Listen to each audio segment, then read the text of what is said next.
আজ কলকাতার প্রশাসনিক মহলে বড়সড় নিরাপত্তা প্রশ্ন তুলে দিল এক চাঞ্চল্যকর ঘটনা। কলকাতা মিউনিসিপ্যাল কর্পোরেশন বা কেএমসি ভবনের চিফ ইঞ্জিনিয়ারের ঘরে হঠাৎ সিলিংয়ের একটি বড় অংশ ভেঙে পড়ে যায়। সূত্রের খবর, অফিস চলাকালীন সেই সময় আচমকা ছাদের প্লাস্টারের একটি অংশ ধসে পড়ে।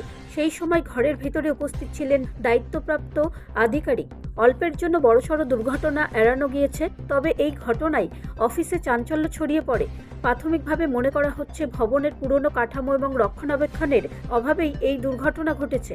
ঘটনার পরপরই সংশ্লিষ্ট বিভাগ ভবনের নিরাপত্তা ও পরিকাঠামো খতিয়ে দেখার কাজ শুরু করেছে।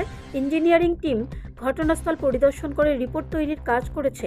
কর্মীদের এক অংশের অভিযোগ, বহুদিন ধরেই ভবনের বিভিন্ন জায়গায় ফাটল ও প্লাস্টার খসে পড়ার সমস্যা দেখা যাচ্ছিল, কিন্তু যথাযথ মেরামতির উদ্যোগ নেওয়া হয়নি।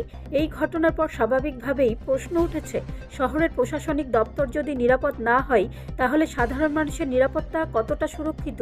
কর্তৃপক্ষ আশ্বাস দিয়েছে দ্রুত মেরামতির কাজ শুরু হবে এবং ভবনের নিরাপত্তা নিশ্চিত করা হবে। ব্যুরো রিপোর্ট, রাষ্ট্রীয় প্রসার বাংলা।